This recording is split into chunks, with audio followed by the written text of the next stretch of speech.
Je vais vous montrer donc comment mettre en place une application front-end et back-end en utilisant que des outils gratuits qui ne demandent pas à saisir les coordonnées bancaires dans un contexte CI/CD. Donc l'application, c'est une application en Vue.js qui convertit un nombre en syntaxe cistercienne. Donc on saisit un nombre, on valide et le site web va faire une requête à l'API pour obtenir l'image. Donc l'objectif, ça va être de modifier l'API et le front pour qu'on déclenche les pipelines CI/CD. Pour l'API, on va ajouter une route à la racine qui n'existe pas actuellement. Donc l'API, c'est celle-ci, à cette URL-là. Et si je vais sur la route principale, eh bien il n'y a pas de service qui écoute cette route. Donc on va ajouter un service pour ça. Et dans le front, on va ajouter un lien vers le Twitter. Donc le front qui est là, on va ajouter ici un lien en dessous vers Twitter. Il y a déjà un lien qui existe pour le GitHub, mais pas pour Twitter. Donc l'idée, c'est dans un premier temps de faire pour l'API. Donc on va ouvrir le fichier de code de l'API, à savoir celui-ci. On va récupérer le code pour la route qui existe déjà, à savoir la route qui renvoie les images. Et on va juste préciser welcome pour la route de premier niveau. Tac, on peut enregistrer. Je suis sur la branche develop de mon Git. Donc on peut voir que j'ai deux branches, main et develop. Je vais faire le commit. Je vais ajouter le readme. Et donc on vient de add route to route. On vient d'ajouter la route. Je commit, je push. On va aller sur le GitHub. Donc on peut voir que il y a bien deux branches, une branche develop qui vient à l'instant d'être mise à jour. On a mon commit. Si on va dans les actions, on remarque qu'il y a la pipeline qui vient de se lancer. On peut rentrer. On a le job de test qui vient de se lancer. Qu'est-ce qui fait le job de test? Il va lancer la commande yarn test qui va exécuter le test. Voilà, il vient de passer. Donc on vient de valider le test. Et ensuite, on va créer une pull request. Là, on est sur la branche develop. On va créer une pull request pour aller sur la branche main. Vu que les tests sont passés, la pull request, voilà, elle est créée. On va pouvoir aller l'observer ici. Si on clique dessus pour ouvrir plus en détail, on peut remarquer que qu'il y a le GitHub Action qui vient de détecter la pull request. Elle était taguée avec auto merge. Ça veut dire qu'il y a une autre pipeline qui se lance,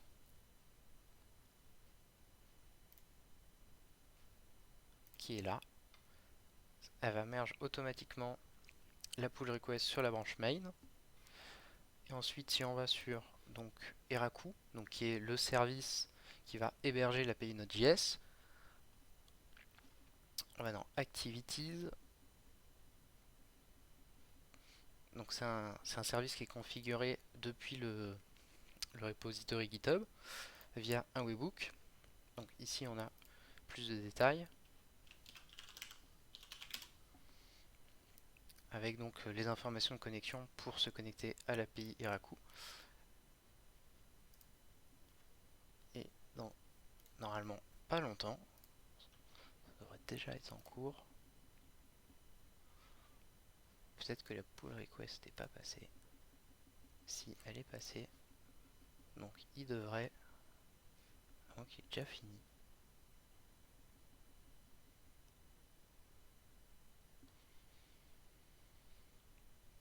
Il devrait être en train de rebuild un package Node.js. le fait pas? Pourquoi il le fait pas?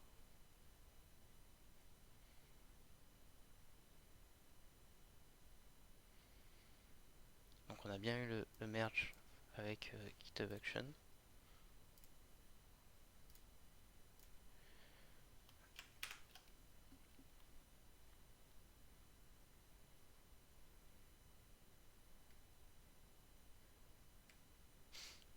Ok, donc peut-être qu'il a déjà fait, on va aller vérifier ça tout de suite. Donc je vais aller sur l'API et je vais re-requêter la... Ah, c'est que ça allait beaucoup trop vite en fait. Et on a bien effectivement le code qu'on vient d'ajouter avec welcome. Donc ça c'est fait. En parallèle, il y a le SonarCube qui a été appelé. Le SonarCube, tac, si on rafraîchit la page, donc on est sur la partie backend sur l'API. Je peux remarquer, donc j'ai le rapport qui est effectué, plutôt bon, faut dire qu'il n'y a pas beaucoup de code. Et si je vais inspecter le code, je vois bien que la ligne welcome a été rajoutée. Ok, donc on vient de modifier le back, ça a été mis à jour et publié sur le net. On va juste modifier le front, donc ajouter le lien Twitter. Donc on sélectionne le bon folder. Ça va être dans le component qui s'appelle home. Et donc il y a déjà le lien vers le GitHub et on va juste ajouter un lien vers Twitter. Tac. Je vais aller le chercher. Hop. Voilà. Et on va marquer Twitter 2 points et GitHub 2 points. J'enregistre. Je suis sur maintenant mon autre repository GitHub. Toujours une branche develop et une branche main. J'ajoute tous mes changements. On vient de add Twitter link to choose. Je commit, je push, toujours sur develop. Je vais dans le repository du front. À l'instant, la branche develop vient de recevoir le push. J'ai la pipeline CI qui se lance, les tests.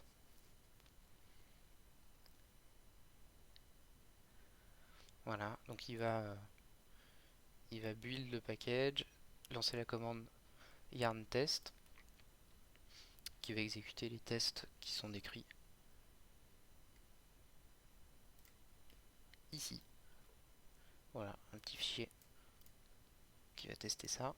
Et après, dans la partie intégration de GitHub, on a Netlify et SonarCloud. SonarCloud qui est le SonarCube, hein, on a vu le rapport tout à l'heure pour l'API, et Netlify, donc qui est le service d'hébergement de sites statiques. Donc il ne propose pas de site dynamique comme le propose Heroku avec Node.js, mais on a une plus grande liberté dans la partie gratuite sur Netlify, c'est pour ça que je l'utilise. Si maintenant on vérifie les jobs,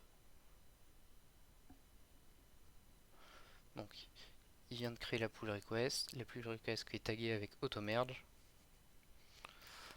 Ça signifie à GitHub Action qui va automatiquement l'ajouter. Voilà, on vient de le voir. Il est en train de procéder. Il informe. Il y a le rapport SonarCloud qui a été effectué. Il informe Netlify que le code a changé. Sur Netlify, si on rafraîchit, on devrait voir voilà, un build qu'il y a à ce moment même, où il va rebuild le site web avec Webpack. Ça peut être un peu long. Si on rafraîchit, on peut voir que normalement il n'y a pas encore le lien Twitter qu'on a rajouté. Voilà. Il vient de finir le build. Il me dit que le site est à jour. Je rafraîchis encore une fois. Et ça c'est pas gentil. Parce que c'est pas vrai. Il n'y a pas mis à jour.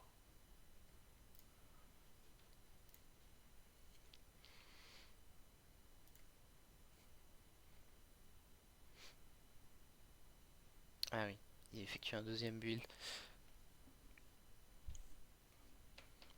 Il effectue un deuxième build dans la pipeline de déploiement et pas de test. En fait, les deux pipelines sont identiques dans mon cas parce que je n'effectue pas les tests sur Netlify. Voilà, là il vient de la publier. Voilà, et j'ai bien le lien vers Twitter qui vient d'être ajouté. Voilà, donc les pipelines fonctionnent, elles sont publiques, avec un nom de domaine customisé, ça c'est Netlify qui le propose, avec des certificats Let's Encrypt. Donc le développeur a juste à faire ses push sur la branche develop, et après tout s'exécute automatiquement. C'était Heroku, Netlify et GitHub Action.